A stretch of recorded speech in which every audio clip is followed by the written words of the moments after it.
भाई मुझे नहीं समझ आता ये सब, बट फिर भी चलो बताओ। शुक्रिया अम्मी, आप मेरी आखिरी उम्मीद हैं। ना भाई, समझ में मेरी कुछ आता नहीं है, फिर तुम मुझसे पूछने बैठ जाओगी हर तरह के सवाल। आप भी तो पूछती हैं तो मुझे भी पूछना पड़ता है जवाब देने के लिए। अम्मी, मेरा कल टेस्ट है, आप तैयारी नहीं करवाएंगी तो कौन करवाएगा? भाई हमने थोड़ी कहा था वकालत पढ़ने को, हैं? लगता है दाखिला तुमने लिया है मगर पढ़ हम रहे हैं। अच्छा अम्मी, इस बार आप सिर्फ सुनिए, कोई डिस्कशन नहीं होगी, मेरा वादा। इतना तो कर सकती हैं ना आप? अच्छा ठीक है। तो मैडम सबा ने बताया कि बीवी ज़वीउल फुरूज के जुमरे में आती है। ज़वीउल फुरूज क्या होता है? अब आप खुद सवाल पूछ रही हैं। अरे तुम्ही ने तो कहा था तुम्हारी तैयारी करवाऊं। सुन्नी कानून के मुताबिक विरासत में हकदार की 3 किस्में हैं। 1, ज़वीउल फुरूज, जिनके हिस्से मुकर्रर हैं और उनका हक कोई नहीं छीन सकता। 2, ज़वीउल अस्बात, जो बाकी बची हुई विरासत के हकदार हैं। 3, ज़वीउल अरहाम, यानी दूर पार के रिश्तेदार। आमतौर पर रिश्तेदारों या बिरादरी के लोगों को तरके में हिस्सा नहीं दिया जाता।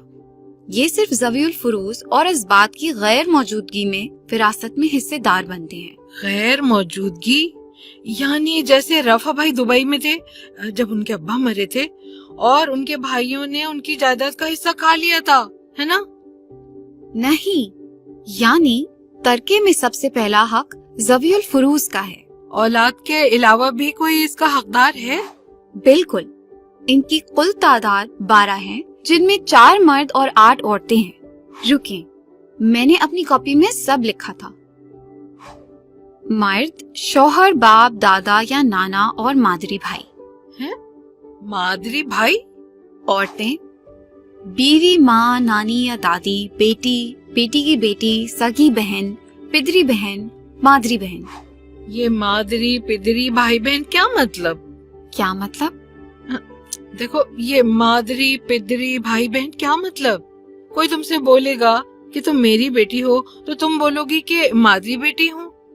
अगर 2 बहन भाई 2 मुख्तलिफ वालिदैन से हैं तो कानून इस बात को वाज़ेह कर देना चाहता है। अरे तो सौतेला कह दो। किस तरफ से? माँ की तरफ से या बाप की तरफ से? मगर ये बेटी की बेटी तो ज्यादा था ना, नवासी तो कह सकते हैं। अच्छा, तो कानून ये बताता है कि इन सब औरतों को कितना हिस्सा मिल सकता है, राइट? जी, विरासत में मुख्तलिफ औरतों के मुख्तलिफ हिस्से हैं। एक सेकेंड, मैंने सब लिखा हुआ है, मैंने सब याद भी किया है। आपको समझाऊं? अगर हम सिर्फ औरतों के हिस्से की बात करें तो समझना आसान होगा। तो फर्ज करें अगर मुतवफ़ी की एक बीवी, वालदा, 2 बहनें और 2 बेटियां हैं, तो बीवी का हिस्सा 1/8 होगा, माँ का हिस्सा 1/6 होगा। मुतवफ़ी की 2 बेटियां हैं तो उनका हिस्सा 2/3 दोनों बेटियों में बराबर तकसीम होगा। आपको समझ आ रहा है? हाँ हाँ, अभी तक तो सब समझ में आ रहा है। अब रह गई 2 बहनें। जब तक मुतवफ़ी की औलाद मौजूद है, बहनों का कोई हिस्सा नहीं बनता। उनको हिस्सा सिर्फ इस सूरत मिल सकता है जब तक मुतवफ़ी की कोई औलाद ना हो, तो फिर जायदाद में से 2/3 हिस्सा उन बहनों में बराबर तकसीम होगा। अच्छा, तो अगर मुतवफ़ी की कोई औलाद नहीं है तो बाकी हकदारों का हिस्सा बढ़ेगा या कम होगा? जी, बढ़ेगा।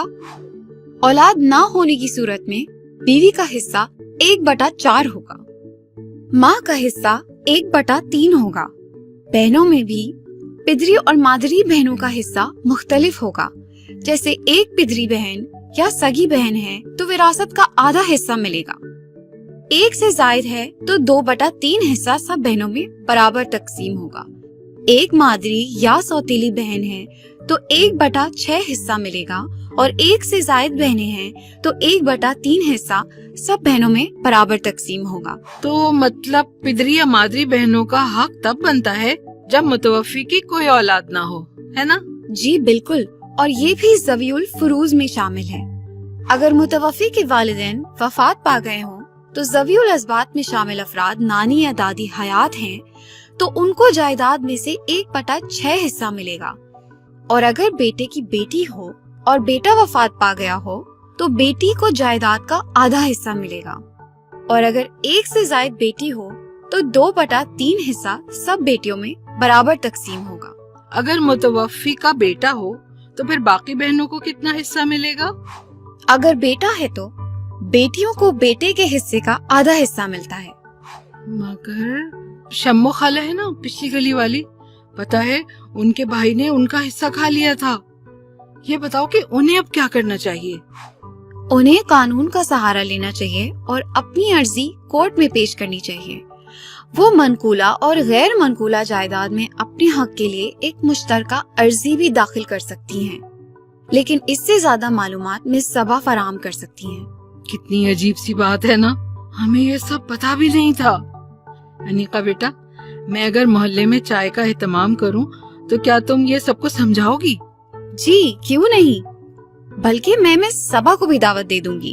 زبردست، اچھا ہے محلے کی عورتوں کو بھی اپنے حقوق پتہ چلیں۔ چلو اب میں چلتی ہوں، لیکن اگلے ہفتے ہم اپنی محفل رکھتے ہیں۔ ہاں جی ٹھیک ہے،